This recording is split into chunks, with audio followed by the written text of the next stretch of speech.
montée des océans. Leur niveau, disent les scientifiques, pourrait grimper plus vite que prévu. C'est une mauvaise nouvelle. Et si rien n'est fait, ils prédisent, ces experts, une progression de plus d'1 mètre d'ici à 2100. C'est considérable, à tel point que certains pays commencent à déplacer des villes entières. C'est le cas de Jakarta, en Indonésie. Plus de 10 millions d'habitants qui pourraient déménager. Vous voyez ces grandes tours, elles pourraient bientôt être submergées.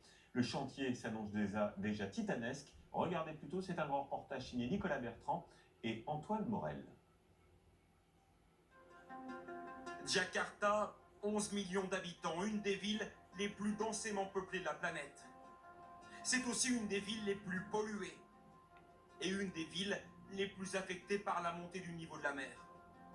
Alors la décision est prise, la capitale va déménager. Une partie de la ville est d'ailleurs déjà sous l'eau, à l'instar de cette mosquée. Sur les images aériennes, on voit très bien que la mer retenue par cette digue est une bombe à retardement. Jasmine connaît le problème. Elle travaille pour Greenpeace et elle est née et a grandi ici. Comme vous le voyez, le niveau de l'eau est plus haut d'au moins 1,5 mètre. La moitié de la hauteur de ces maisons. Donc vous pouvez être certain qu'en cas d'inondation ou de marée haute, toutes ces maisons seront à moitié sous l'eau.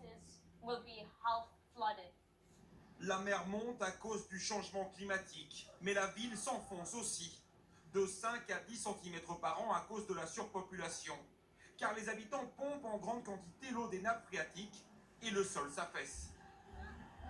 En 2050, un tiers de la ville sera sous l'eau.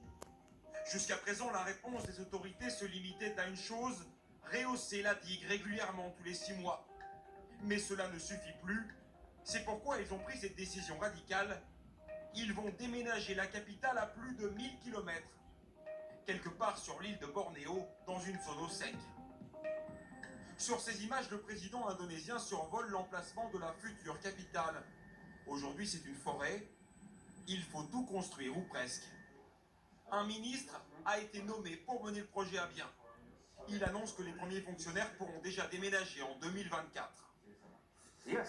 Oui, c'est ambitieux, mais nous le ferons.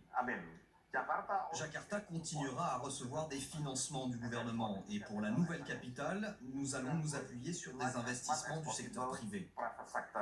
Et vous n'allez abandonner personne ici à Jakarta? Non, personne, ils ne doivent pas s'inquiéter.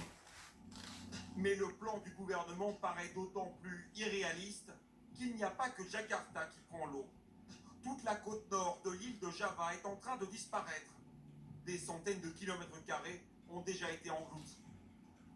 Tout comme ce village, à 5 heures de voiture de la capitale actuelle, il ne reste plus que la route principale.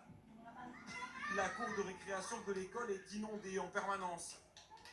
Mais le plus impensable se produit à l'intérieur des classes. Au début, ça arrivait 1 fois par mois. Mais maintenant, l'eau entre dans les classes toutes les 2 semaines. Et voilà à quoi ressemble alors un simple cours de mathématiques, les pieds dans l'eau. Et elle monte de plus en plus. Pour les écoliers, apprendre devient un combat. Quand il y a de l'eau, c'est difficile de rester concentré pour étudier.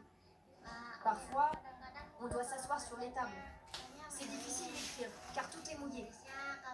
Et avec les pieds dans l'eau, j'ai froid et je tremble beaucoup. En Indonésie, le changement climatique est une réalité douloureuse. Ce qui est impressionnant ici, c'est de voir toutes ces maisons qui sont inondées en permanence. Elles sont très fortement endommagées et pourtant, les habitants continuent à vivre ici tout simplement parce qu'ils n'ont nulle part d'autre où aller. Le déménagement de la capitale indonésienne ne changera absolument rien pour eux, si ce n'est qu'il y aura peut-être encore moins de budget pour lutter contre la montée des eaux. Fin de ce journal. Merci de nous avoir suivis. Dans un instant, le journal